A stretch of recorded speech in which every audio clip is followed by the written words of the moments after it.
መምህራችን ክቡር መምህራችን እስጢፋኖስ፣ የቤተ ክርስቲያን ሊቃውንት፣ ካህናት፣ ዲያቆናት፣ የሰንበት ትምህርት ቤት መዘምራን፣ ምዕመናንና ምዕመናት በእግዚአብሔር አምላካችን በኢየሱስ ክርስቶስ ፍጹም ሰላም እንደምን አደራችሁ? እንደምን አረፈዳችሁ? ሰላም ቆያችሁ? አሜን። የሰላም ባለቤት የምሕረት የቸርነት የይቅርታ አባት የሁላችን አምላክ ኢየሱስ ክርስቶስ ከብዙ ዓለም ይልቅ እኛን መርጦ ቃሉ ወደሚነገርበት ሰማያዊው ዙፋን ወደ ተዘረጋበት ወደ ተቀደሰው ተራራ ጠብቆ ጠርቶ አጠጥቶ መግቦ የማያልቀውን ዘላለማዊ ልብስ አልብሶ በእንዲህ አይነት ክብር ያከበረን የአባቶቻችን አምላክ እግዚአብሔር ስሙ የተመሰገነ ይሁን። እንኳን ለእናታችን ለቅድስት ድንግል ማርያም ዓመታዊ በዓል በሰላም አደረሳችሁ አደረሰን። እንኳን አደረሳችሁ።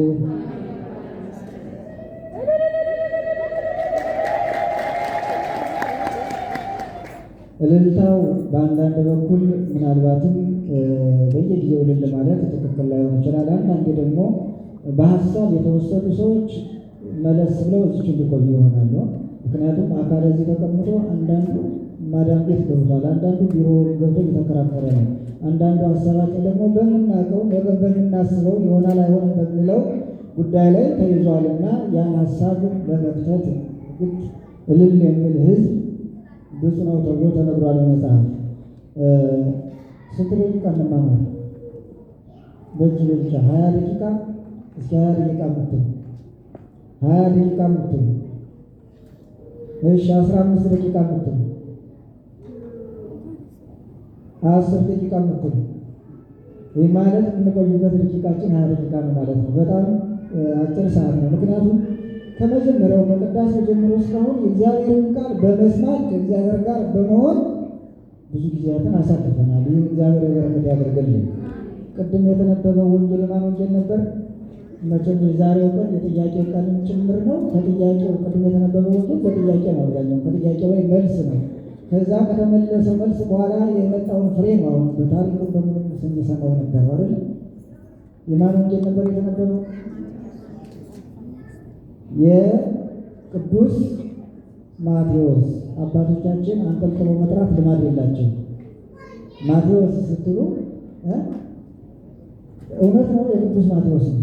ግን ቅዱስ ማቴዎስ ለቅዱሳን እንደሚገባቸው ለእግዚአብሔርም እንደሚገባው ለታላቅም ለታናሽም ለሁሉም እንደየክብሩ እንደማድረጉ ሰጥቶ መጥራት የአባቶቻችን በትውፊት የወረስነው ነው። ኮርሳ እንኳን ማንጠልጥ ያለው አይደል? ስለዚህ የቅዱስ ማቴዎስ ወንጌል ምዕራፍ ስንት ነበር?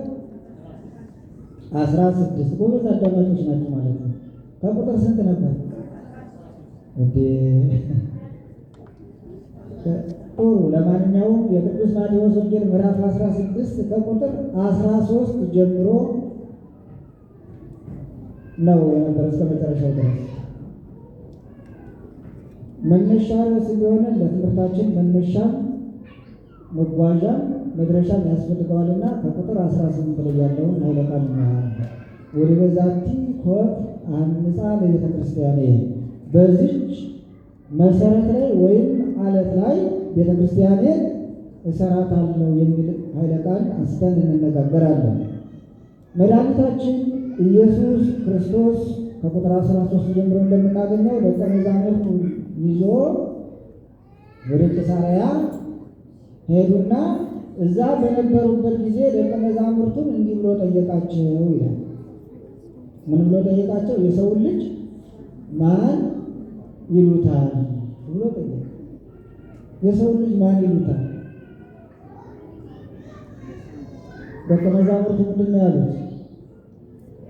ሌሎች ሰዎች ጥያቄው ማን ይሉኛል ነው ወይም ማን ይሉታል ነው። ስለ ራሱ ነው ስለ ክርስቶስ የጠየቃቸው። ደቀ መዛሙርቱ ይህን ሲጠይቃቸው ከነቢያት አንዱ ነው ይሉሃል፣ አንዳንዶቹም በእሳት ተጠቅልሎ የተወለደው በእሳት ሰረገላ ያረገው ያልሞተው በሕይወት ያለው ለእግዚአብሔር ቀናኢ የነበረው መና እያወረደ ሲመግበው የነበረው ያ ኤልያስ ነው ይለዋል። አንዳንዶቹ ደግሞ በነቢያት ትንቢት በኢሳይያስ ምዕራፍ 40 ላይ የተጠቀሰውን የልዑልን መንገድ ጠራጊውን ያን ዮሐንስን ነው ይሉሃል ብለው ከሚያደርገው ታምራት፣ ከሚያስተምረው ትምህርት፣ ከሚሰራው ስራ ተነስተው እንዲህማ የሚያደርግ ማን ነው ከነቢያት አንዱ ነው እንጂ እያሉ ያደንቁሃል ብለው መለሱ።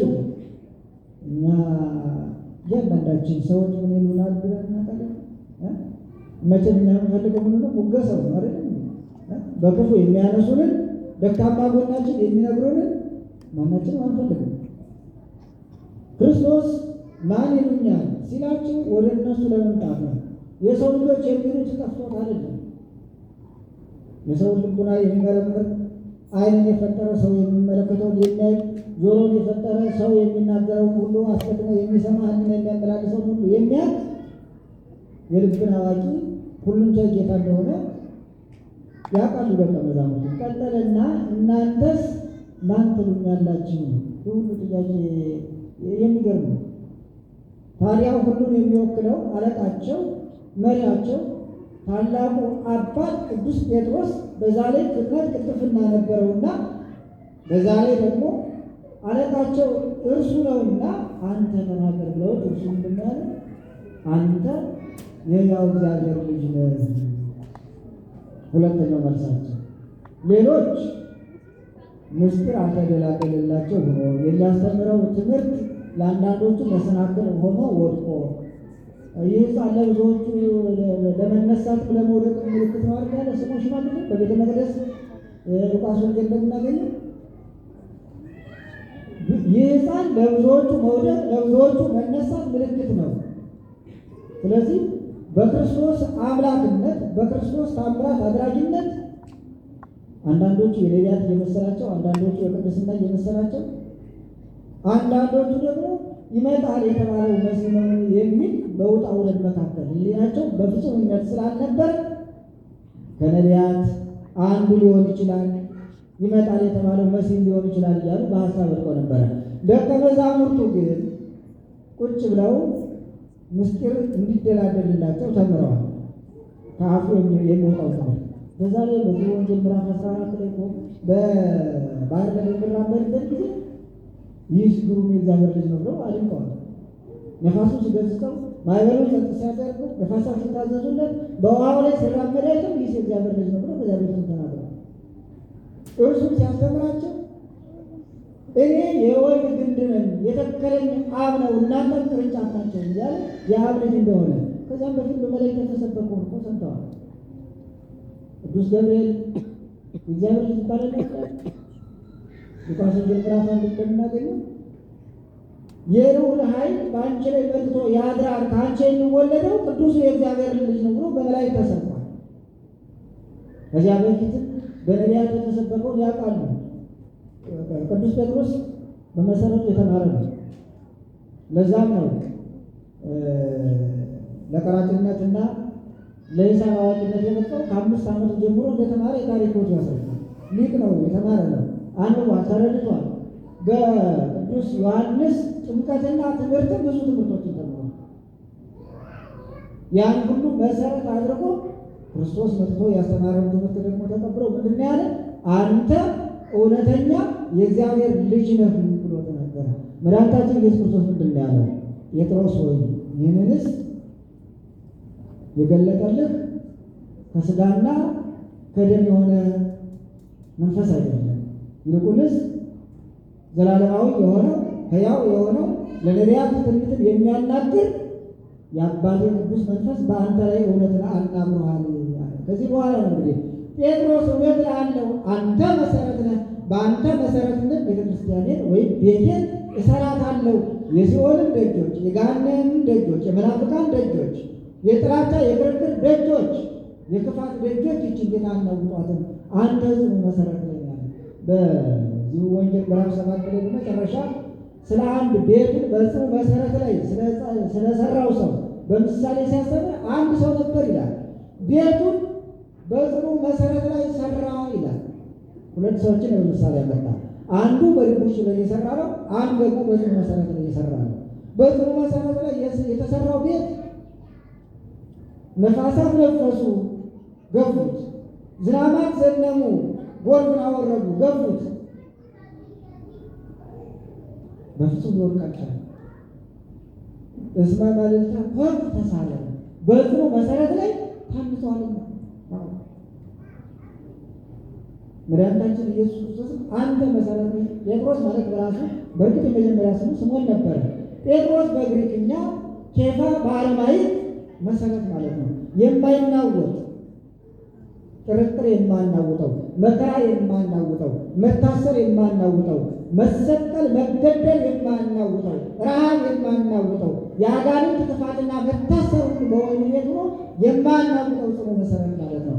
አንተ መሰረት ነህ፣ በአንተ ላይ ቤተክርስቲያን እሰራታለሁ። ኤፌሶን መልእክት ቅዱስ ጳውሎስ ኤፌሶን መልእክት ምዕራፍ 2 ከቁጥር 20 ላይ ስትመለከቱ ከ18 ጀምራችሁ ስትሄዱ ኢኮንክሙ ከነግደ ወፈላሴ፣ ከእንግዲህ ወዲህ እናንተ ስደተኞች ፈላሾች አይደላችሁም፣ አላ ሀገሪቶሙ፣ ይልቁንስ መንደርተኞች ባላገሮች ናችሁ። እናንተ የክርስቶስ ቤት ናችሁ። በነቢያት መሰረት በሐዋርያት መሰረት ላይ የታነጻችሁ የክርስቶስ ቤት ናችሁ። ቤቱ ክርስቶስ ነው። እናንተ ለምትሰሩበት ቤት ደግሞ የማዕዘኑ ድንጋይ ማን ነው አለ? ክርስቶስ ነው አለ። ማዕዘናችን ክርስቶስ ነው። ብንፈተን፣ ብንራብ፣ ብንጠማ፣ ብንጨነቅ፣ ብናጣ ከክርስቶስ ጋር ከእግዚአብሔር ጋር ከመንፈስ ቅዱስ ጋር እንዳንለይ የሆነው ማዕዘናችን ክርስቶስ ስለሆነ ነው። ከዚህ በኋላ ደቀ መዛሙርቱ የሲኦል ደጆች እንደማናውጣት የአጋንንት ክፋት በሰዎች ላይ አድሮ እንግዲህ ሐዋርያት ካስተማሩበት ጊዜ ጀምሮ የሚገርማቸው ነገር ቅዱሳን አበው ተነስተዋል። በተለይ ከ200 ዓመተ ምህረት ጀምሮ በቤተ ክርስቲያን ላይ የነፈሰው ነፋስ እንደቀላል እንዳይመስላል። የዘነበው ዝናብ፣ የመከራ ዝናብ፣ የዘነበው የጎርፍ ዝናብ የሚያናውጣት አባቶች ቤተክርስቲያን የነ ዲዮቅልጥያኖስ፣ የነ ዳርዮስ ጎርፍ፣ የነ ዱልያኖስ ጎርፍ፣ የነ ድርጣድስ ጎርፍ፣ የነሱ ሰይፍ ሁሉ ያናት በብዙ ሺህ የሚቆጠሩ በብዙ መቶ ሺህ የሚቆጠሩ ክርስቲያኖች በሚሊዮን የሚቆጠሩ ክርስቲያኖች እንደ ቅጠል ረግፈዋል፣ እንደ ጎመን ተቀርድደዋል፣ እንደ ዱባ ተቀጥፈዋል። ያልደረሰባቸው መከራ ነው። ነገር ግን የተሰሩበት መሰረት ጽኑ ስለሆነ የሲኦልና የገሃነም ደጆቻቸው አትምሮ ክርስቶስ ባስተማረው መሰረት የቅዱስ ጴጥሮስን ፈለግና ትምህርት ጸጋ መንፈስ ቅዱስን የተቀበሉት አበው ሁሉ በጽኑ መሰረት ላይ ታንጸው የሲኦል ደጆች እንዳናወጣቱ ነው አለ። ከዚህ በኋላ ቅዱስ ጴጥሮስ ምንድን ነው ያለው? ጴጥሮስ ወይ የገሃነም ደጆች የማይችሏት እንዲቀላል አይደለም። ዋናው መሰረቱ በሰማይ የሚታሰርበትን በምድር ማሰሪያ ስለሰጣቸው የሰማይ በር የሚከፈትበትን የሰማዩ መክፈቻ የቁልፉን መክፈቻ ስለሰጣቸው ነው። አንተ ያሰርከው በዚህ በምድር ያሰርከው በሰማይ የታሰረ ነው። በምድር የፈታውና ነፃ ሁን ያልከው ሁሉ በላይ ነው የተፈታ ነው። ለዚያ ነው ወንጌል ምዕራፍ 14 ስትሄዱ ለምጻሙ ምንድን ነው ያለው? በቃሉ ነፃ ነው አይደል? ነፃ በኋላ ምንድን ነው ያለው? ሄደህ ራስህን ለካህን አሳየው። ዛሬ የክህነት ማዕረግነት የአባቶች አስፈላጊነት ክርስቶስ ሲሄድ መልካሙን እረኛ በጥበብ በማስተዋል የሚጠብቁትን አባቶች እረኞች ሰጥቶ ለአባቶች የሄደበትን ዕለት የምናስታውስበት የቤተክርስቲያን መሰረት የጸናበት ቀን ነው። ቅድም በስነ ጽሑፍም በመዝሙሩ በኦሮሞ እንሰማ ነበረ። ዛሬ የቤታችን ቤተክርስቲያን ዘመኑ በእርግጥ መድኃኒታችን ኢየሱስ ክርስቶስ ካረገ ከ19 ዓመት በኋላ በቤታችን ካረገች ከ4 ዓመት በኋላ ነው።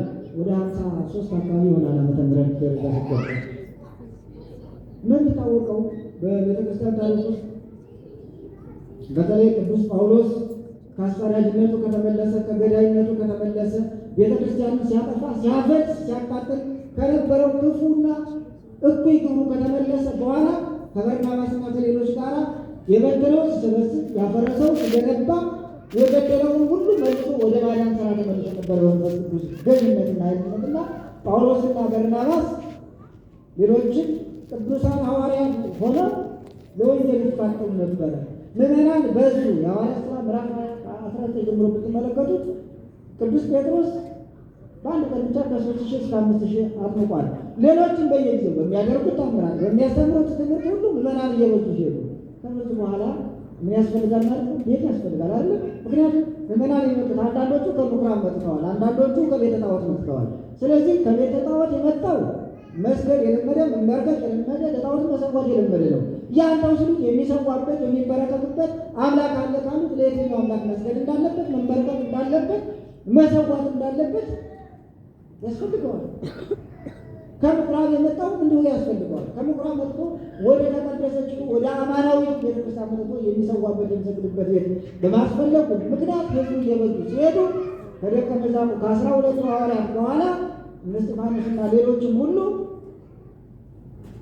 መጥተው ቅዱሳን አባቶች፣ አበው፣ ካህናት፣ ዲያቆናት፣ መዘምራን፣ አናጉንስጢስ 9ኙ የቤተክርስቲያን የአገልግሎት ማዕርጋትን በጠበቀ መልኩ ተሹመው እንዲያገለግሉ ሐዋርያትን ህዝቡ ሲጠይቁ ህዝቡ መንፈስ ቅዱስን ጠይቀን በሱባኤ አውቀን ነው ብለው በዛሬው ዕለት ሰኔ በእርግጥ ትናንት ነው የተሰራ ሰኔ 20 ነው ቤተክርስቲያን የተሰራ እግዚአብሔር ወልድ ኢየሱስ ክርስቶስ ራሱ በአካል መጥቶ ወደ ምስራቅ በኩል አወጣቸው። በዛም 3 ድንጋዮችን አሳያቸዋል። ነቢዩ ዳዊት በመዝሙር 17 ላይ የማነ እግዚአብሔር ገብረ ታኒ ይላል። የእግዚአብሔር ቀኝ እጅ ታምራትን አደረገ። የማነ እግዚአብሔር አላለተኒ ግሩም ድንቅ አድርጋ በሰው መካከል ገለጠችኝ። የማነ እግዚአብሔር ገብረ ታኒ የእግዚአብሔር ኃይል እነሆ በሰዎች መካከል ጥበብን ማስተዋልን ድንቅ ታምራትን ማሳየትን ለኔ ሰጠችኝ ብሎ እንደተናገረ ሁሉ በሐዋርያት እጅ 3ቱ ድንጋዮች የተራቡት ድንጋዮች እኮ ናቸው። የሚገርማቸው ነገር በዚህ መዝሙር ላይ አሁን በጠቀስኩት እብን ዘመንን ዋነበት ወይ ተቆደሱ ሰርተማይዘት ነው የተነገረላት ግንበኞች አዋቂዎች የናቋት ድንጋይ የማዕዘን ራስ ሆነች እንደተባለ ግንበኞች ያላሰቡት ተጥለው የነበሩት ታራ ድንጋዮችን ክርስቶስ አምጥቶ 3 ድንጋዮች ናቸው። በስላስ አይባን ገጸ ስላሴው ለአምሮ ሀንጸ ቤትኪ ድንግል ድኅረ ፈጸመ ሣርሮ የሚገርም ነው። 3ቱን ድንጋዮች አምጥቶ አንድም ስላሴነትን ለማሳወቅ 2ቱም እመቤታችንን ድንጋሌ ሥጋ ድንጋሌ ሕሊናና ድንጋሌ ነፍስ እንዳላት 3ቱን ነገር ሁሉ አምጥቶ ለማስረዳት 3ቱ ድንጋዮች አምጥቶ በሐዋርያት እጅ ቤት እያልሄዱ እየተሳቡ እየለመለሙ አባቶቻችን የአክሱም ሐውልት ሲሰሩት ከትንሽ ተጠርበሰሩት ለብዙ ታሪኮች እናሰሩ እንኳን ለመንፈሳውያን ለሥጋውያን ለሆኑ ሰዎች እንኳን ብዙ ጥበብና ፍልስፍና ተሰጥቶ ነበር። ደቀ መዛሙርቱ በእግዚአብሔር ኃይል በመንፈስ ቅዱስ እያደጉ ድንጋዮች አንዷ ቤተ መቅደስ፣ ሁለተኛዋ ቅኔ ማኅሌት፣ ሁለተኛዋ ቅድስት፣ ሦስተኛዋ ቅኔ ማኅሌት ሆነው ከላይ መሰረቱ ከታች መሰረቱ አንድ ከላይ ጉልላቱ ደግሞ አንድ ክርስቶስ ሆኖ ከታችም መሰረቱ መስቀል ከላይ መሰረቱ መስቀል ሆኖ ትናንት ተሰርቷል። ግን በታሪኩ እንደሰማችሁት በዛሬው ሰኔ 21 ደግሞ መድኃኒታችን ኢየሱስ ክርስቶስ ራሱ ወርዶ 12ቱን ደቀ መዛሙርት ልዑካን አድርጎ ቅዱስ ሥጋውን ክቡር ደሙን ለደቀ መዛሙርቱ ሰጥቶ አስተምሯቸው ከመዝህ ግበሩ እንዳላቸው ከዚያም በፊት በዓለም ሁሉ እየዞሩ ቤተክርስቲያንን በዛ መልኩ መስራት እንዳለባቸው ምዕመናንን እንዴት መሰብሰብ እንዳለባቸው ከሄደ በኋላ እንኳን አልተውም። ያደገ ትኩኑ በኋላ ማውጣት የሞት ልጅ ተወዱ ዘናታዎች ነው እያመለች ነው የተሆኑ በእውነት እግዚአብሔር የማይተው አምላክ የማያንቀላፋ አምላክ ከእኛ የማይርቅ አምላክ በስራችን በትዳራችን በሕይወታችን በሀሳባችን በውጣ ውረዳችን ሁሉ ከእኛ ጋር የሚሆን ቅዱስና ገናና አምላክ ነው ያለና ይህን አደረገላቸው። ለእነሱ ስላደረገ ለእኛም ዛሬ ያደርግልናል። በዚህ አጋጣሚ በታሪክ አጋጣሚ ሆኖ እዚህ ቤት አሁን ሁላችንም ከተሰበሰብንበት ለመስራት ይህን ቤት የምንጠርበት ሰዓት ነው አይደለም ነው አይደለም። የህንፃ ኮሚቴዎች እንደ ሐዋርያት ድንጋዮች እንዲለመልሙላቸው በምዕመናን ልቡና በምዕመናን ገንዘብ እውቀት አድሮ እግዚአብሔር ይህን ቤት እንዲሰራላቸው የሚጸልዩበት ሁላችንም የምንጸልይበት የምንተባበርበት የታሪክ ቤታችን የመንፈስ ቅዱስ ቤታችን ነው። በዚህ አጋጣሚ ያችኛቱ ቤተክርስቲያን ስናስብ ያችኛቱ ቤተክርስቲያን ደግሞ ዛሬ እዚህ ከእኛችን ወድቃለች እና የምንችለውን ሁሉ በጾም በጸሎት በትጋት በህብረት በአንድነት ልንሰራ ይገባል በእውነት። ታዲያ በዚህ ጊዜ ምናልባት ትምህርቴን ጨርሻለሁ። ነገራችን ላይ እንደ ሀሳብ መጨረሻ እያጠናሁት ባለው ቤተክርስቲያን ሲሰራ እንዲህ እንዲዋዛ